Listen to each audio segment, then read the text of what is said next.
Hi guys, ಎಲ್ಲರೂ ಹೇಗಿದ್ದೀರಾ? I hope ಚೆನ್ನಾಗಿದ್ದೀರಾ ಅಂತ ಭಾವಿಸ್ತೀನಿ. ನಾನು ಕೂಡ ಚೆನ್ನಾಗಿದ್ದೀನಿ. ಸೊ ಇವತ್ತಿನ ವ್ಲಾಗಲ್ಲಿ ಏನಪ್ಪ ಅಂತಂದರೆ, ನೀವೇ ಕೂಡ ತಮ್ಲೈನಲ್ಲಿ ನೋಡಿರ್ತೀರ. ಸೊ ಇವತ್ತು ನಾನು ಮಾರ್ನಿಂಗು 6:30ಗೆ ಎದ್ದಿದ್ದೆ. ಸೊ ನಂದೆಲ್ಲ ರೆಡಿ ಆಯಿತು. ಸೊ ಏನಪ್ಪ ಅಂತಂದರೆ, ಟೆಂಪಲ್ಗೆ ಹೋಗೋಣ ಅಂತ ಅಂದ್ಬಿಟ್ಟು ಒಂದು ಹರಕೆ ಇತ್ತು ನಮ್ಮ ಅಕ್ಕಂದು.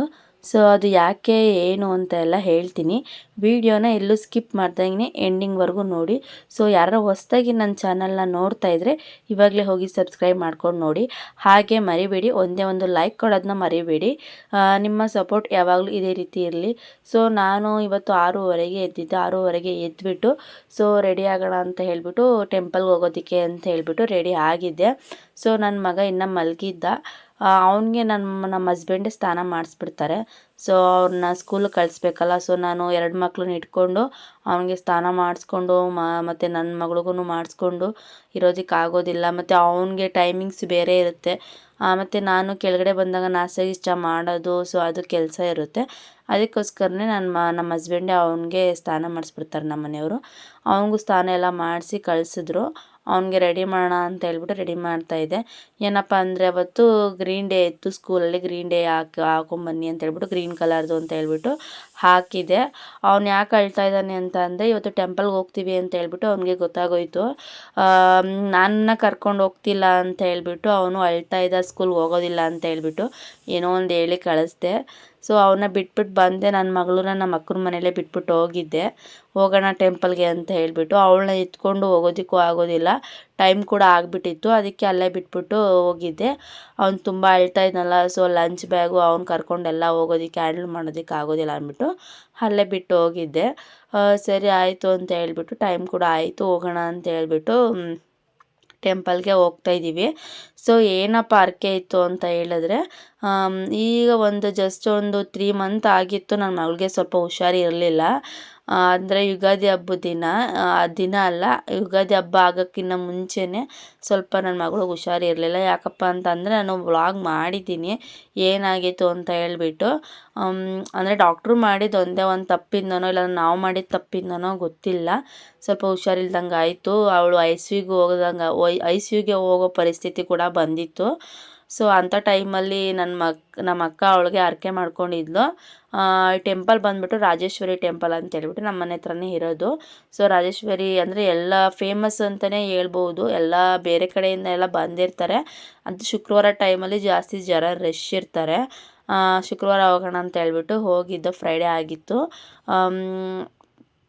ಏನಪ್ಪ ಅಂತಂದರೆ, ಅವಳಿಗೆ ನೀಟಾಗಿ ಏನು ಇಲ್ದಂಗೆ ಹುಷಾರಾದರೆ ಬಂದು ಇದು ಮಾಡ್ತೀನಿ. ಮತ್ತು 1 ರೂಪಾಯಿ ಇದು ಅಡಿಕೆ ಕಟ್ಕೊಂಡು ಇದು ಮಾಡಿಕೊಂಡಿದ್ಲು, ಮೀಸಲು ಕಟ್ಟಿದ್ಲು. ಸೊ ಅದನ್ನು ಕೂಡ ಹಾಕಬೇಕಾಗಿತ್ತಲ್ಲ. ಸೊ ಹಾಕಿಬಿಟ್ಟು ಏನು ಹರಕೆ ಇತ್ತು ಅದನ್ನು ತೀರಿಸ್ಕೊಂಡು ಬಂದಾದಮೇಲೆ ಅವ್ರ ಮನೆಗೆ ಹೋಗಲಿಲ್ಲ. ಹಿಂಗೆ ಬಂದುಬಿಟ್ಟೆ ರಿಟರ್ನು. ಸೊ ನಾನು ಕೂಡ ಇನ್ನು ನಾಷ್ಟ ಮಾಡಿರಲಿಲ್ಲ. ದೇವಸ್ಥಾನಕ್ಕೆ ಹೋಗ್ಬಿಟ್ಟು ಬಂದು ನನ್ನ ಮಗಳನ್ನ ಮಲಗಿಸ್ಬಿಟ್ಟು ನಾಷ್ಟ ತಿನ್ನೋಣ ಅಂದ್ಬಿಟ್ಟು ತಿಂತಾಯಿದ್ದೆ. ಅವತ್ತು ನಾವು ಪುಳಿಯೋಗರೆ ಮಾಡಿದ್ದೆ. ಬಟ್ ನಾನು ಹಿಂದಿನ ದಿನ ಬೇಳೆ ಸಾಂಬಾರು ಮಾಡಿದ್ದೆ. ನನಗೆ ಸ್ವಲ್ಪ ಬೇಳೆ ಸಾಂಬಾರು ಅಂದರೆ ಸ್ವಲ್ಪ ಇಷ್ಟ. ಸೊ ಅದಕ್ಕೋಸ್ಕರನೇ ನಾನು ಅನ್ನ ಹಾಕ್ಕೊಂಡು ಬೇಳೆ ಸಾಂಬಾರು ಹಾಕ್ಕೊಂಡು ತಿಂದೆ. ಸೊ ತಿಂದೆಲ್ಲ ಆಯಿತು. ಪಾತ್ರೆ ವಾಶ್ ಮಾಡೋಣ ಅಂತ ಹೇಳ್ಬಿಟ್ಟು ಸ್ವಲ್ಪ ಅನ್ನ ಕೂಡ ಮಿಕ್ಕಿತ್ತು. ಅದನ್ನು ಬೇರೆ ಬೌಲ್ಗೆ ಎತ್ತಾಕ್ಬಿಟ್ಟು ಅದನ್ನು ಕೂಡ ಎಲ್ಲ ವಾಶ್ ಮಾಡಿ ಎತ್ತಿಡೋಣ ಅಂತ ಹೇಳ್ಬಿಟ್ಟು ಎತ್ತಿಟ್ಟೆ. ಅಷ್ಟರಲ್ಲಿ ನನ್ನ ಮಗಳು ಕೂಡ ಎದ್ಬಿಟ್ಲು. ಇನ್ನೇನು ಅವಳಿದ್ದರೆ ಏನು ಕೆಲಸನೂ ಮಾಡೋದಕ್ಕೆ ಬಿಡೋದಿಲ್ಲ. ಇನ್ನು ಅವಳು ನೋಡಿಕೊಂಡೇ ಇರಬೇಕಾಗುತ್ತೆ. ಸ್ವಲ್ಪ ಹಂಗೆ ಚಾಪೆ ಹಾಸ್ಬಿಟ್ಟು ಹಾಲಲ್ಲಿ ಸ್ವಲ್ಪ ಆಟ ಸಾಮಾನೆಲ್ಲ ಇರುತ್ತಲ್ಲ, ಸೊ ಕೊಟ್ಟು ಮತ್ತೆ ವಾಪಸ್ ಬಂದೆ. ಪಾತ್ರೆ ವಾಶ್ ಮಾಡೋಣ ಅಂತ ಹೇಳ್ಬಿಟ್ಟು ವಾಶ್ ಮಾಡಾಯಿತು. ಇನ್ನೇನು ಒಂದು 5 ನಿಮಿಷನೂ ಕೂತ್ಕೊಳ್ಳೋದಕ್ಕೆ ಆಗೋದಿಲ್ಲ. ನೆಕ್ಸ್ಟ್ ನಾಷ್ಟ ಆಯಿತು. ಇನ್ನು ಅವಳಿದ್ಲು, ಇನ್ನು ಅವಳ ಸಮಾಧಾನ ಮಾಡಿ ಮತ್ತು ಇವಾಗ ಅವಳಿಗೆ ಸರಿ ಮಾಡೋಣ ಅಂತ ಹೇಳ್ಬಿಟ್ಟು ಸರಿಗೆ ಕೂಡ ರೆಡಿ ಮಾಡ್ತಾಯಿದ್ದೆ. ನಾವು ರಾಗಿ ಸರಿ ಮಾಡ್ತೀವಿ. ರಾಗಿ ಸರಿ ಮತ್ತು ಸಿರ್ಲಾಕ್ 2 ಕೂಡ ಮಾಡಿಸಿಟ್ಕೊಂಡಿದ್ದೀನಿ. ನಮ್ಮ ಅಮ್ಮ ಮನೆಯಿಂದ ಬರಬೇಗ್ಲೇ ಮಾಡಿಸ್ಕೊಂಡು ಬಂದುಬಿಟ್ಟಿದ್ದೆ. ಖಾಲಿನೂ ಕೂಡ ಆಗಿತ್ತು. ಸೊ ನಿಮಗೆ ರಾಗಿ ಸರಿದು ಮತ್ತು ಸಿರ್ಲಾಕ್ದು ವಿಡಿಯೋ ಬೇಕು ಅಂದರೆ ಅದು ಕೂಡ ಅಪ್ಲೋಡ್ ಮಾಡಿದ್ದೀನಿ. ನಾನು ಈ ವಿಡಿಯೋ ಎಂಡಿಂಗಲ್ಲಿ ಎಂಡ್ ಕಾರ್ಡಲ್ಲಿ ಹಾಕಿರ್ತೀನಿ, ಎಂಡ್ ಸ್ಕ್ರೀನಲ್ಲಿ. ಸೊ ನೀವು ನೋಡಿಲ್ಲ ಅಂತಂದರೆ ಹೋಗಿ ನೋಡಿ. ಯಾವ್ಯಾವ ಐಟಮ್ ಹಾಕಬೇಕು ಮತ್ತು ಎಷ್ಟು ಹಾಕಬೇಕು. ನಾವು 24 ಐಟಮ್ ಹಾಕಿದ್ದೀವಿ. ತುಂಬಾ ಚೆನ್ನಾಗಿತ್ತು. ನನ್ನ ಮಗಳು ಕೂಡ ಅಷ್ಟೇ ಇಷ್ಟಪಟ್ಟು ತಿಂತಾಳೆ. ಅದೇನು ಇದು ಮಾಡೋದಿಲ್ಲ. ಅದಕ್ಕೆ ನಾವು ಸ್ಟಾರ್ಟಿಂಗು ಸ್ವಲ್ಪನೇ ಮಾಡ್ಕೊಂಡಿದ್ದಿದ್ದು. ಸ್ವಲ್ಪ ಅವಳು ತಿಂತಾಳೆ ಅಂದರೆ ಆಮೇಲೆ ಮುಂದೆ ಮಾಡ್ಕೊಳ್ಳೋಣ ಅಂತ ಹೇಳ್ಬಿಟ್ಟು ಸ್ವಲ್ಪ ಮಾಡ್ಕೊಂಡಿದ್ದು. ಅವಳು ಕೂಡ ತಿಂತಿದ್ಲು. ಅದಕ್ಕೆ ಸ್ವಲ್ಪ ಬರುವಾಗಲೂ ಸ್ವಲ್ಪ ಜಾಸ್ತಿ ಮಾಡಿಸ್ಕೊಂಡು ಬಂದಿದ್ದೆ. ಸೇಮ್ ಇಂಗ್ರೀಡಿಯೆಂಟ್ಸ್ ಹಾಕಿದ್ದೀನಿ, ಇನ್ನೇನು ಜಾಸ್ತಿ ಹಾಕಿಲ್ಲ. ಅದ್ರದ್ದು ನಿಮಗೆ ವೀಡಿಯೋನ ನಾನು ಎಂಡ್ ಸ್ಕ್ರೀನಲ್ಲೇ ಶೇರ್ ಮಾಡಿರ್ತೀನಿ. ಸೊ ಹೋಗಿ ನೋಡಿ ಏನೇನು ಹಾಕಬೇಕು ಅಂತ ಹೇಳಿಬಿಟ್ಟು. ಸರಿ ಅಂತ ಹೇಳ್ಬಿಟ್ಟು ಸರಿ ಮಾಡ್ತಾಯಿದ್ದೆ. ಅವಳು ಅಲ್ಲಿ ಚಾಪೆ ಹಾಕ್ಬಿಟ್ಟು ಬಂದಿದ್ದೆ, ಇರಲಿಲ್ಲ. ತೇವ್ಕೊಂಡು ಅಡುಗೆ ಮನೇಲಿ ಇರ್ತೀನಲ್ಲ, ನೋಡ್ಕೊಂಡ್ಬಿಟ್ಟಿರ್ತಾಳೆ. ಸೊ ಆಯಿತು ಅಂದ್ಬಿಟ್ಟು ಅಲ್ಲಿಗೂ ಬಂದುಬಿಟ್ಟಿದ್ಲು. ಇನ್ನೇನು ಅಂತ ಹೇಳ್ಬಿಟ್ಟು ಎತ್ಕೊಂಡ್ಮೇಲೆ ಸ್ವಲ್ಪ ಗೋಡೆ ಗಿಡೆಗೆ ಒರೆಸ್ಕೊಬಿಡ್ತಾಳೆ ಅಂತ ಹೇಳ್ಬಿಟ್ಟು ಎತ್ಕೊಂಡು ಸರಿ ಮಾಡೋಣ ಅಂದ್ಬಿಟ್ಟು ಸರಿ ಮಾಡ್ತಾಯಿದ್ದೆ. ಅವಳು ತೀಟೆ ಸ್ವಲ್ಪ ಜಾಸ್ತಿ. ಅವಳಿಗೆ ರೆಡಿ ಮಾಡಿ ಅವಳಿಗೆ ತಿನ್ನಿಸ್ಬೇಕು. ಇನ್ನು ತಿನ್ನಿಸಿಲ್ಲ, ಇನ್ನು ತಿನ್ನಿಸ್ಬಿಟ್ಟು ಆಮೇಲೆ ಅವಳ ಮಲಗಿಸ್ಬಿಟ್ಟು ಮತ್ತೆ ಅಡುಗೆಗೆ ರೆಡಿ ಮಾಡಬೇಕು. ಅವಳ ಮಲ್ಕೊಂಡ್ರೆ ಅಡುಗೆಗೆ ರೆಡಿ ಮಾಡಬೇಕು, ಮಲ್ಕೊಂಡಿಲ್ಲ ಅಂದರೆ ಸ್ವಲ್ಪ ಹೊತ್ತು ಅವಳ ಹತ್ರನೇ ಆಟ ಆಡಿಸ್ಕೊಂಡಿರ್ಬೇಕು. ನೋಡೋಣ ಹೆಂಗಾಗುತ್ತೆ ಅಂತ ಹೇಳ್ಬಿಟ್ಟು. ಸೊ ಆಯಿತು, ಸರಿ ಆಯಿತು ಅಂತ ಹೇಳ್ಬಿಟ್ಟು ಸರಿನೂ ಕೂಡ ಆಯಿತು, ರೆಡಿ ಆಯಿತು. ಒಂದು ಬೌಲ್ಗೆ ಹಾಕೋಣ ಅಂತ ಹೇಳ್ಬಿಟ್ಟು ಬೌಲ್ಗೆ ಹಾಕೋತಾ ಇದ್ದೀನಿ. ಸ್ವಲ್ಪ ಅದು ಹಾರಬೇಕಲ್ವ, ಬಿಸಿ ಇದ್ದರೆ ತಿನ್ನಿಸೋದಕ್ಕೂ ಆಗೋದಿಲ್ಲ. ಮಕ್ಕಳುಗಳು ಒಂದು ಟೈಮ್ ಏನಾದ್ರೂ ಅದು ಬಿಸಿ ಇರೋದು ಏನೋ ತೊಗೊಂಡೋಗಿ ಬಾಯಿಗೆ ಹಾಕ್ಬಿಟ್ರೆ ಮತ್ತೆ ಅದು ಸುಡುತ್ತೆ ಅಂತ ಗೊತ್ತಾಗ್ಬಿಡುತ್ತಲ್ಲ. ಸೊ ಅವರು ಮತ್ತೆ ಇನ್ನೊಂದ್ಸಲ ತಿನ್ನೋದಕ್ಕೂ ಬರೋದಿಲ್ಲ, ಎದ್ರುಕೊಂಡ್ಬಿಡ್ತವೆ ಸುಟ್ಟಿದ ತಕ್ಷಣವೇ. ಸೊ ಅದಕ್ಕೋಸ್ಕರ ನೀವು ಕೂಡ ಇದೇ ರೀತಿ ಮಾಡಿ ಸ್ವಲ್ಪ ಹಾರಿಸಿ ಸ್ವಲ್ಪ ತಣ್ಣಗೆ ಬಿಚ್ಚಕ್ಕೆ ಇರೋ ಹಾಗೆ ಕೊಡಿ ಮಕ್ಕಳಿಗೆ, ಸರಿನಾ? ಏನಾದ್ರೂ ತೊಗೊಂಡೋಗಿ ಹಾಗೆ ಬಿಸಿ ಇಕ್ಬಿಟ್ರೆ ಅವಕ್ಕೂ ಗೊತ್ತಾಗೋದಿಲ್ಲ. ತಿಂದ್ಬಿಟ್ಟು ನಾಲ್ಗೆ ಸುಟ್ಟರೆ ಮತ್ತೆ ಅವು ತಿನ್ನೋದಕ್ಕೂ ಇಷ್ಟಪಡೋದಿಲ್ಲ, ಅಂತ ಬಾಯಿ ಕೂಡ ಬಿಡೋದಿಲ್ಲ.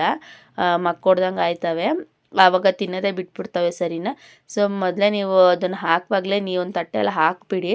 ಅದ್ರ ಪಾಡ್ಗೆ ಅದು ಹಾರ್ಕೋತಾ ಇರುತ್ತೆ. ನೀವು ಸ್ವಲ್ಪ ಕೈಯಲ್ಲಿ ಎತ್ಕೊತೀರಲ್ಲ, ಆವಾಗ ನಿಮಗೆ ಬಿಸಿ ಹೇಗಿರುತ್ತೆ ಏನು ಅಂತ ಗೊತ್ತಾಗುತ್ತೆ. ಸೊ ಆ ರೀತಿ ತಿನ್ನಿಸಿ. ಫಸ್ಟು ನಾನು ಹಾಗೆ ಎತ್ಕೊಂಡು ತಿನ್ನಿಸ್ತಾ ಇದ್ದೆ ಅವಳನ್ನ. ಸೊ ಇವಾಗ ವಾಕರ್ಗೆ ಹಾಕ್ತಾಯಿದ್ದೀನಿ. ವಾಕರ್ಗೆ ಹಾಕಿದಾಗ ಸ್ವಲ್ಪ ಅವಳನ್ನ ಅಲ್ಲಿ ಆಡಿಸ್ಕೊಂಡು ತಿನ್ನಿಸ್ಬೋದು, ಅಷ್ಟಿದಾಗಲ್ಲ, ಕೈ ನೋವು ಕೂಡ ಬರೋದಿಲ್ಲ. ಅದಕ್ಕೆ ವಾಕರ್ಗೆ ಹಾಕ್ಬಿಟ್ಟಿರ್ತೀನಿ. ಅವಳಿಗೆ ಸರಿಗಿರಿ ಎಲ್ಲ ತಿನ್ನಿಸಾಯಿತು.